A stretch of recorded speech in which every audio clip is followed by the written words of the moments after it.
Hey everyone, I'm Hewy Toonmore, host of Hewy's Animated Movie Reviews, and today I have a very special guest host joining me. And trust me when I say that it is an absolute honor to have him on the show today. So please, help me in welcoming the creator of DAM, Warrior of the Reviewerverse, the king of obscure cinema, the one, the only, Apollo Z.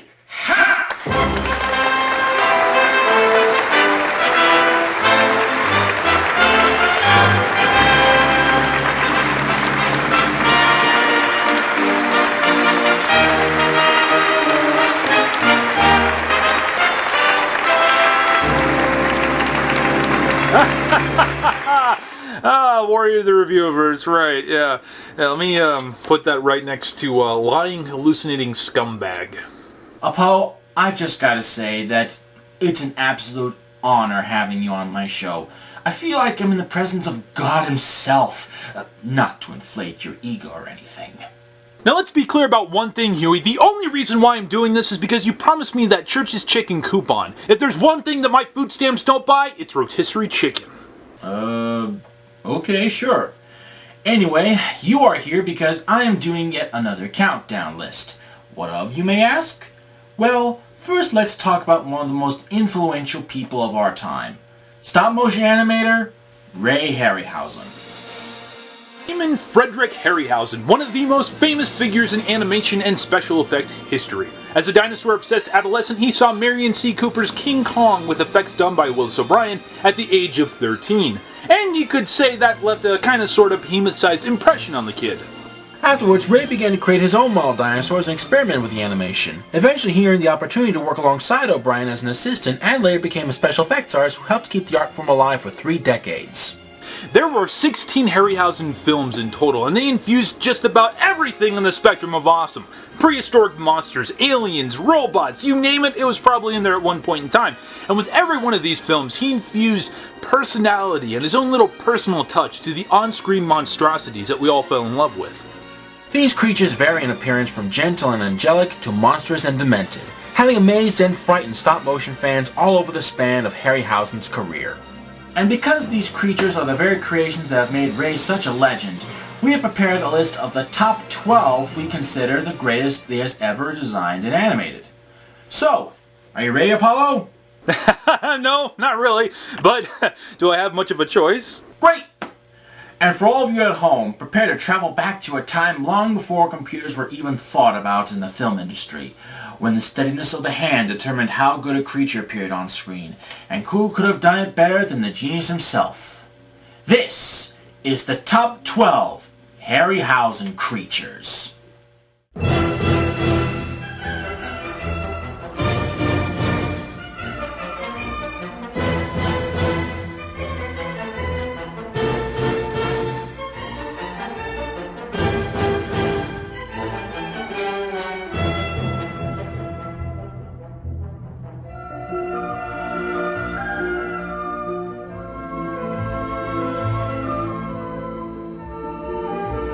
Number 12. Giant insects. From which movie? Any of them. Now let's face it, we all know that insects, spiders, and all sorts of creepy crawly little things are, well, just that, creepy. But giant insects?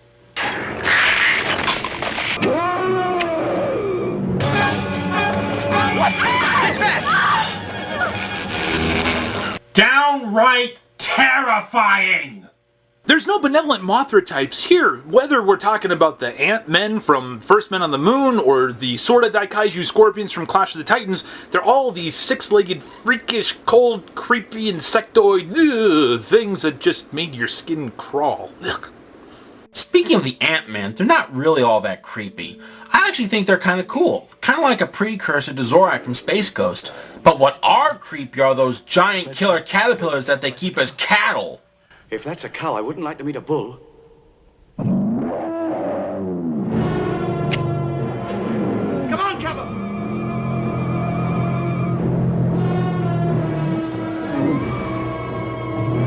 Jesus! They look like something out of H.P. Lovecraft! Needs more tentacles. As for the scorpions from Clash, I think they're really cool. but I wouldn't want to be stung by one of them. Now, those creatures aside, the insects that really scare me are bees. Take the wasp from Sinbad and the Eye of the Tiger, for example. Yeah, it starts out tiny and somewhat harmless, but then when one of the characters feeds it a magic potion, all hell breaks loose.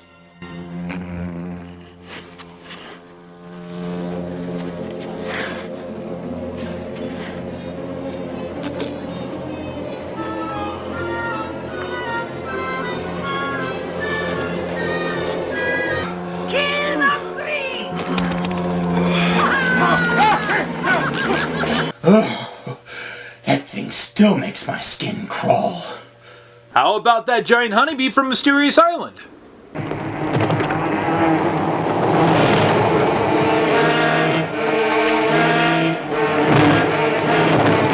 Oh god, you just had to remind me of that, didn't you? Yep, it's fun to be a prick. I think I'll stick to the little guys. If there's anything scarier than a bee the size of a football, it's a bee the size of a rhinoceros. With all that said, I'm sure you can all figure out why I put all these critters so low on the list. It's absolutely imperial. Yes! My dear fellow, it is! It's absolutely imperial!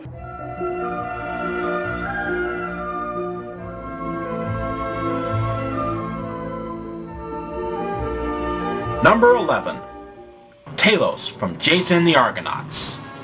Jason and the Argonauts, Tom Hanks' self-professed favorite movie of all time, is also considered one of Harryhausen's best works. And it's really kind of hard to argue, especially considering all of the memorable sequences that fill that film. Now, in the original story of Jason and the Golden Fleece, there was a character called Talos, but he was only about 8 feet tall.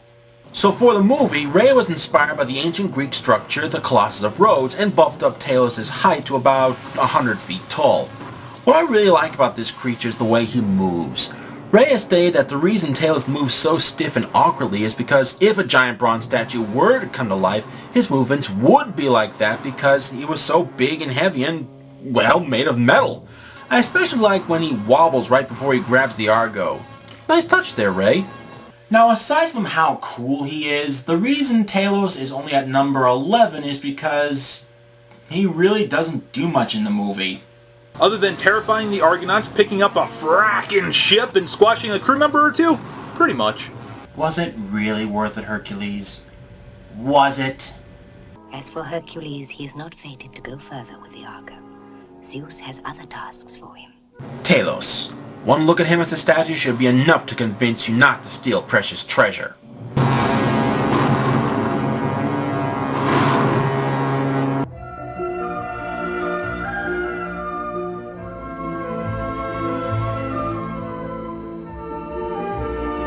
Number 10.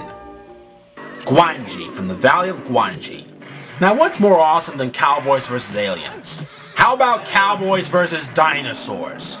Well, in the late 60s, Ray combined the two most famous movie genres at the time and brought his viewers a film regarded by many dinosaur fans as a unique mashup of prehistoric fiction and western, featuring some of the best dinosaurs seen on the big screen in an era dominated by giant lizards. Hey, what about 1 million years BC? Oh, don't get me wrong, that too is a Harryhausen classic, way better than the original movie it was based on, but the fact is, none of the dinosaurs appear in the picture for more than 5 minutes at a time. Plus, they don't have their names that appear in the title. Dude, one word. Raquel. But whatever, Gwangi keeps things pretty interesting for the most part. Throughout the course of the film, he can be viewed as a bloodthirsty villain, or a victimized creature forced out of his habitat by mankind's poor judgment, only to later meet his death for simply treating his surroundings the way he is used to living. Nah, I like him better as a villain. The way Gwangi interacts with the cowboys in the scene where Tuck and the others lasso him is definitely the highlight of the film. In fact, Harryhausen considers this one of the most difficult scenes he ever had to do. While shooting the sequence, Ray attached a pole to a jeep to have the actors rope. When he returned to the studio, he placed his model in front of the monster stick and animated the model and its miniature ropes to correspond with the live-action ropes. My favorite scenes with him are when he battles the Styracosaur, when he escapes the circus, and of course when he meets his fiery demise inside of a church. It's kinda sad and ironic he dies in a place of sanctuary, huh? Yeah, but it sure does make one hell of an epic villain death! Before the T-Rex from Jurassic Park, Gwangi may just have owned the crown for the most deadly dinosaur on the silver screen.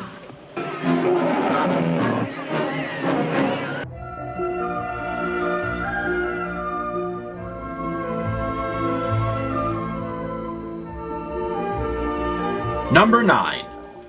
The Flying Saucers from Earth vs. the Flying Saucers. Now, technically these things aren't considered to be creatures, but if there's anything in this little alien invader flick that tops all of the other B-movies of that era, it's Ray's Flying Saucers. And who wouldn't be terrified of these things? They basically tear Washington, D.C. to shreds!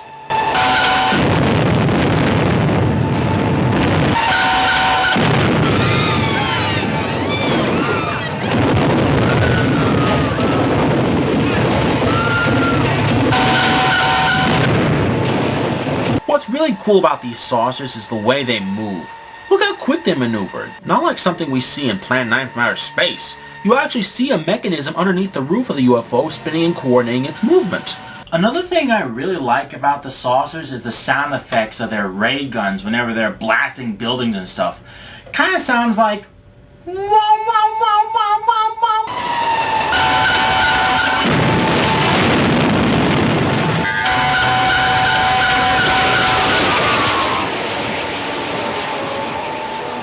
Yeah, those sound effects are really cool to listen to, kind of like an intended setup for the vibrant effects you would later hear in Star Wars and Star Trek.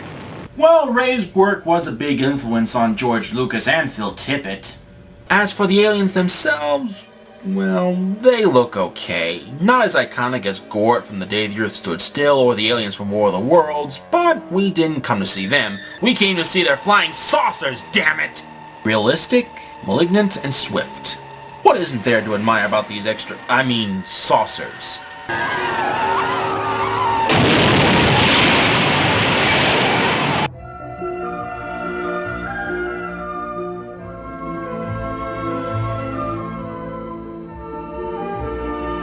Number 8.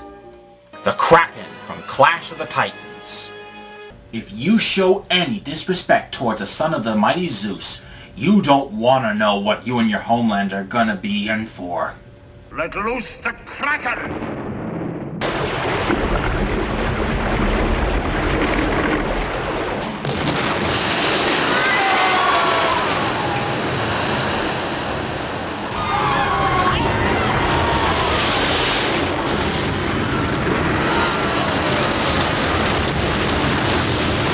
The Kraken in Clash of the Titans is nothing like the mythic giant squid-like monster or the beast in the Pirates of the Caribbean flicks.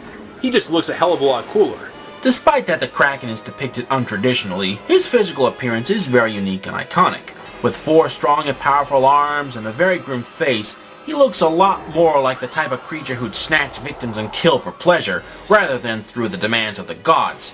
In contrast, the Kraken featured in the 2000 remake looks like a cheap armored CGI blob with a big mouth.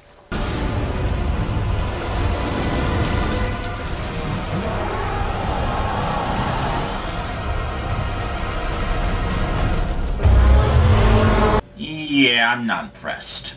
Only one thing was capable of bringing this undersea titan down, and thus the movie finishes with the Kraken morphing into stone and crumbling before our very eyes. Epic Villain Death! Are you just gonna keep on doing that through the majority of the countdown? Maybe. The Kraken.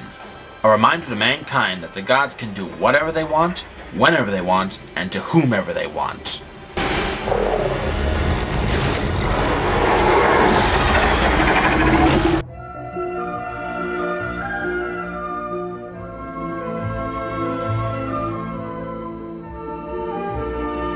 Number 7. The Rhedosaurus from the Beast from 20,000 Fathoms. The first dinosaur Harryhausen even animated wasn't even based on a real animal, but a fictional prehistoric creature. The Rhedosaurus was inspired by the short story The Foghorn, written by Harryhausen's lifelong friend Ray Bradbury, about a dinosaur who comes out of the sea, mistakes a lighthouse for another one of its kind, and destroys it after it finds out otherwise and promptly dies.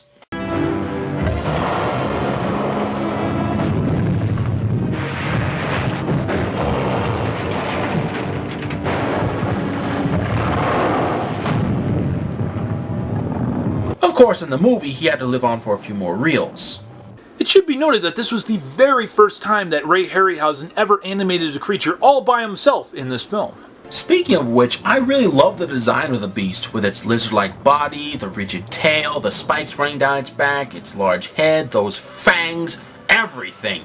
It reminds me of one of the dinosaur statues in Crystal Palace Park in London, back when scientists thought dinosaurs looked like giant lizards. Say, didn't that thing appear in When Dinosaurs Ruled the Earth?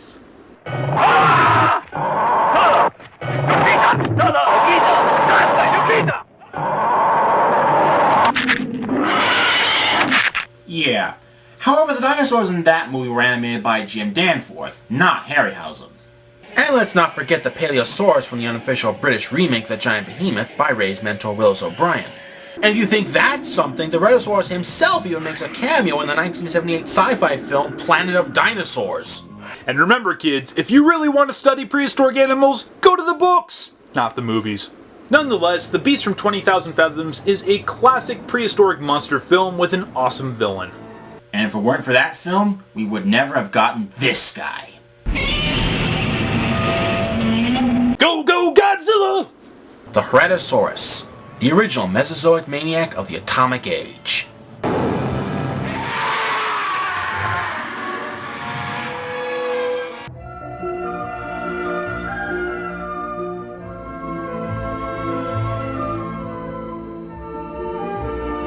Number 6. The Ymir from 20 Million Miles to Earth. Oh yeah, now we're getting to the really good stuff. Now, unlike the other monsters featured on the list, the Ymir possesses a very unique background in regards to his behavior. From the fact that he can double in size every day and that he has fangs and claws like most monsters, you may take him for a villain.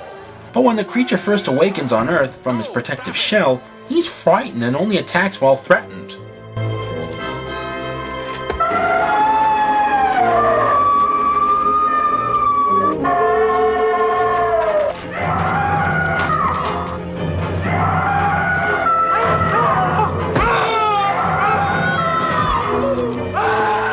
So, in a way, maybe this beast is not as evil as many viewers may take it for.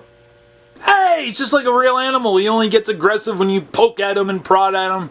Man, it kind of reminds me of another iconic silver screen monster. You mean like King Kong? Right on, and from the similarities in the way the Ymir interacts when it rampages in London, it may just be that this creature is a tribute to Kong and Ray's mentor, Mr. O'Brien. Once again, the thing I like about this creature is its design. Originally, the Ymir was going to be a giant satyr, half man, half goat, but Ray instead made the Ymir come from space and look more reptilian in appearance, sort of like a big dinosaur man with a fish-like face. Another thing I really like about him is his trademark roar. It sounds like some guy screaming at the top of his lungs into a microphone. Ha! And yet the creature doesn't even have lungs. Yeah, they point that out in the movie. Yeah. One of my favorite scenes with the Ymir is when he battles an elephant from the Rome Zoo. It's really a good scene as the elephant actually manages to put up a fight against him.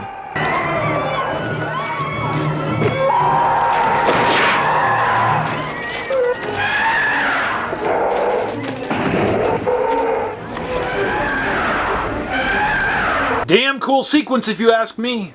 And it is for that very reason why the Ymir deserves to take the number 6 spot on the list.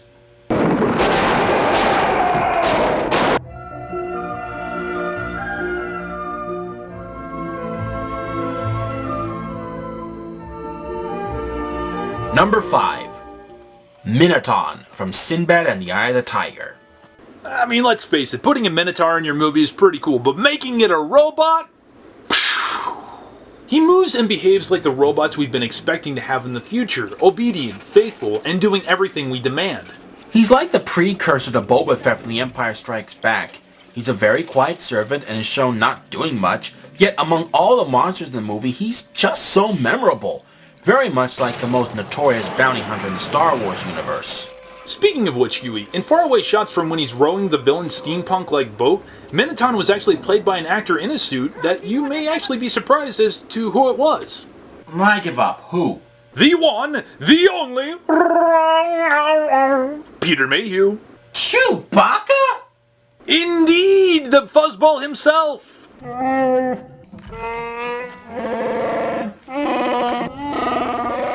know, I bet the princess was pretty glad she didn't have to play chess with that thing. Hell, this movie came out at the same time as Star Wars, and Peter was doing both movies. Imagine if he came on set with a Chewbacca costume and wearing the Minoton mask. For a Harryhausen creation that looked worthy of being a really destructive force, they didn't really give him much a chance to shine in the movie. Heck, his death scene is one of the weakest excuses for an epic villain death.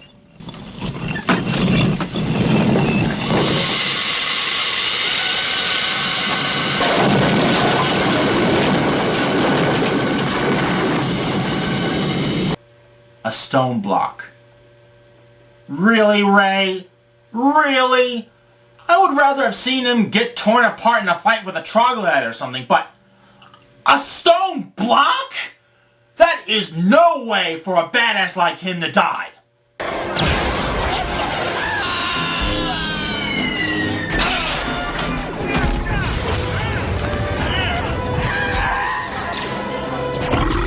I rest my case.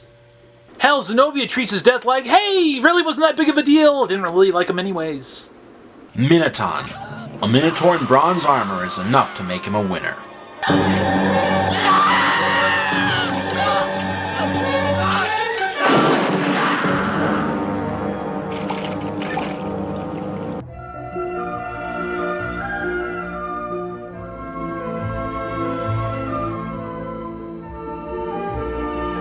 Number 4. Kali from the Golden Voyage of Sinbad. Now in traditional Hindu mythology, Kali is the goddess of time and death. She's been depicted in various legends and tales as a destructive force who would drink the blood of her victims in battle. Besides, 6 arms and 6 swords make her even more threatening.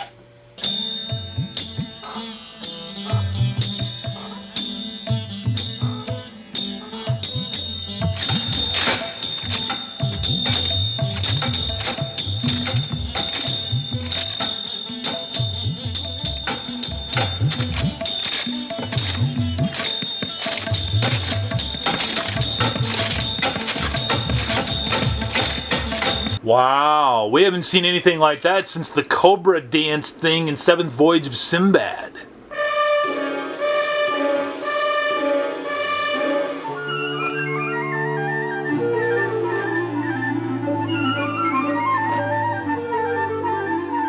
Well, at least it's a close depiction of ancient times. She may be a good dancer, but it's her sword fight with Sinbad and his men that puts her on the list.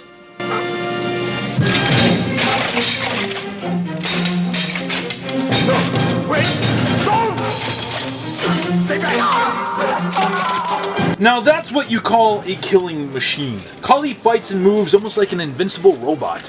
Actually, to practice for this scene, the filmmakers took 3 stuntmen, strapped them together with a large belt, and had them sword fighting with the actors. And what's amazing is you can't even see any trace of that in the actual film. Ray really knew his techniques quite well.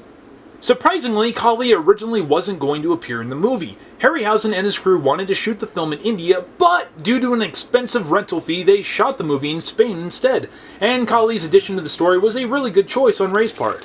So that explains why her followers are all mini Jolly Green Giants. Bet you didn't know that this movie was originally going to feature Sinbad versus dinosaurs. That would have been awesome! Kali. With 6 arms, 6 swords, and an evil wizard controlling her, she certainly is a force to be reckoned with.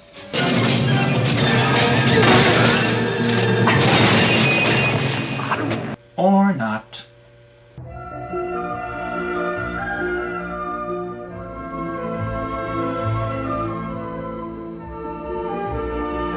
Number 3. The Cyclops from the 7th Voyage of Sinbad. Wow, 3 Sinbad movies in a row! And this is where the process of dynamation begins. The Cyclops, just one of the coolest Harryhausen monsters ever to be put on screen. Not to mention is a complete departure of how the Cyclops is traditionally portrayed in literature and film. Yes, he has the one eye in the middle of his forehead, but it also has goat legs with hooves, making it look like a giant satyr, along with a long horn above his single eye. This design looks a lot more menacing than the deformed, one-eyed man from the 1957 film The Cyclops. Yeah, move aside, Butterface! The Cyclops is actually featured in 2 really cool fight scenes. One being his attack on Sinbad and his men when they break into his treasure trove. The Cyclops grabs the men, stashes them in a cage, then tries to cook them. Sinbad gets revenge by sticking a flaming stick in the Cyclops' eye, blinding the poor bastard. I personally like the scene when we first see the Cyclops on the beaches of Colossa, with Sinbad and his men trying to fight him off with spears and such, but to no avail. That is until Socorro summons his genie to make a magical barrier between the man and the Cyclops. It's cool to see kind of like the human-like emotion that Harryhausen was able to infuse in the Cyclops. He just brings out an incredible performance from his actual creature.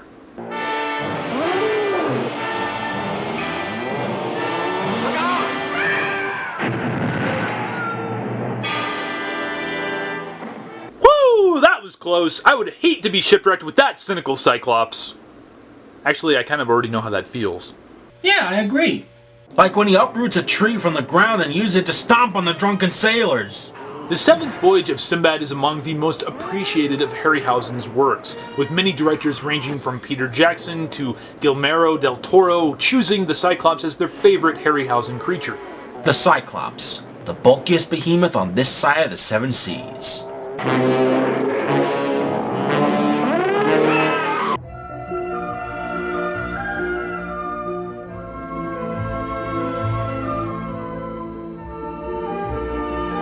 Number 2, Medusa from Clash of the Titans. Now we're talking about one of the most nightmarish creatures of stop-motion animation history. In the original Greek myth, Medusa was a human priestess who was punished by the Greek goddess Athena for having an affair with Poseidon in her temple. She was transformed into a green humanoid monster with snakes on her head called a Gorgon, and was given the ability to turn anyone she looked at into stone.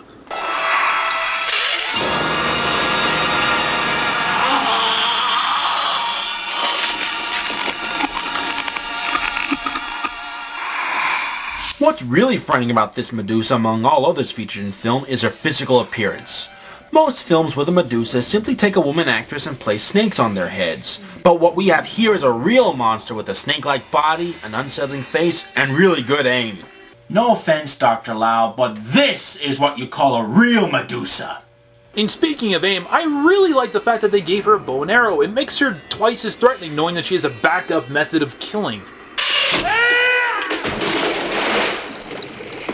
And to top it all off, just look at her lair. It's like a temple out of hell. Maybe that is because it is a temple in hell. Now, as with the Kraken, the Medusa in the remake lacks a lot of the characteristics that made her so threatening in the original. The detail in the stop-motion model stands out in almost realistic fashion, whereas in CGI, the Medusa looks more like a video game creature. Yeah, that was pretty bad. The slow slithering and hissing that comes from the original Medusa makes her a lot more effective and scary. The wicked red lighting and the scattered statues of real men also makes the Medusa lair in the original more of a monster's home than a bunch of brightly lit ruins. Basically, the original scene really shows how Harryhausen's work holds up incredibly well to this day. Ray Bradbury even considered the Medusa's lair the finest stop-motion Harryhausen ever did. It's really a shame that Harryhausen was forced into retirement after Clash of the Titans, as the Medusa stands as one of his most effective stop-motion animated creatures to date. Medusa. One stare at her and you'll never want to have nightmares again.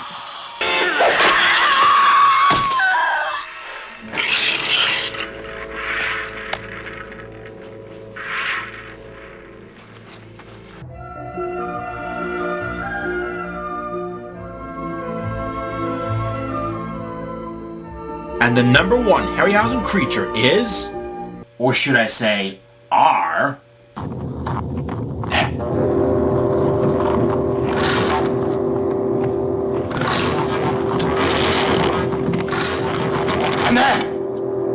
the children of the Hydra's teeth from Jason and the Argonauts. Yup, it's only appropriate that the monsters Ray considers his best friends make the number 1 slot on the list. It's amazing how a film that started off as a box office flop has since transformed into one of the most legendary fantasy films of all time. And to think that this one 4-minute sequence is probably the most admired work of Ray Harryhausen's by his fans and fellow filmmakers. However, this wouldn't be the first time Ray ever worked with skeletons. The first skeleton Ray ever animated appeared in the seventh voyage of Sinbad as an obstacle for the title character to square off against in the castle of Sakura the Evil Wizard. Audiences really admired this scene, thus inspiring Ray to work with skeletons in his future projects. In fact, one of those skeletons just so happens to be the exact same one from the Sinbad film. And boy, do those skeletons look frackin' awesome! And the scene where they first emerge from the ground is truly cringeworthy, yet beautifully executed. Kill! Kill, kill, kill them all!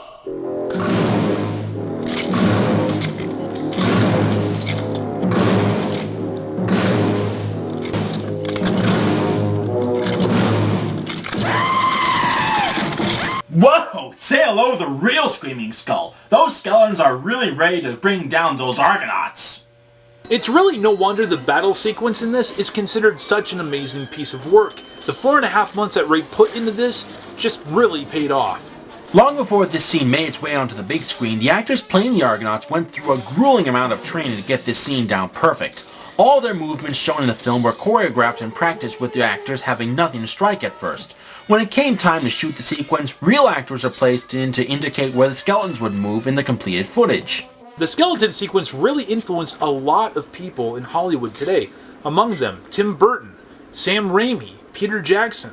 In the passionate words of Forrest Gump, I mean Tom Hanks, many people go with Citizen Kane or Casablanca, but for me, I will always go with Jason and the Argonauts as the greatest film ever! And it is for that very reason why The Children of the Hydra's Teeth take the #1 spot on the list.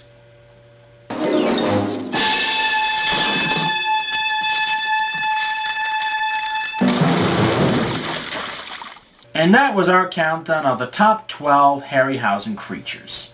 But before we go, Huey, how about we talk about our honorable mentions, the ones that didn't make the list?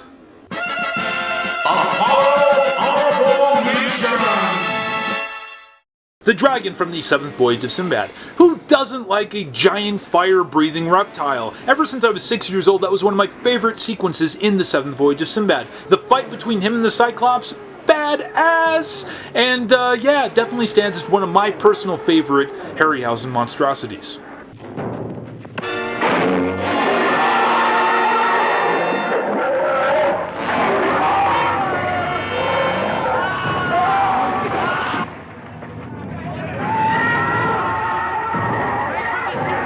My turn! Hewy's honorable mention! The Smilodon from Sinbad and the Eye of the Tiger.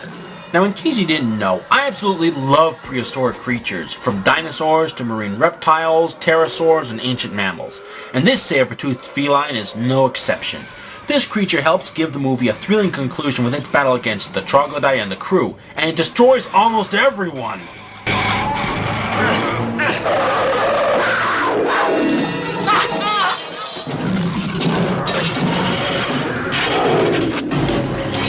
So what we didn't get in the original draft of The Golden Voyage of Sinbad is resolved here at the end of the third and final Sinbad film with a well-animated prehistoric battle. The Smilodon did create some challenges for Ray simply because it had a lot of fur. If he wasn't too careful, the cameras would catch unnecessary movements of the fur. Ray even admitted that this was a bit of an issue with Willis O'Brien in animating King Kong. Though the part she plays isn't very big in the film, the Smilodon is nonetheless another impressive member of Ray's creature repertoire.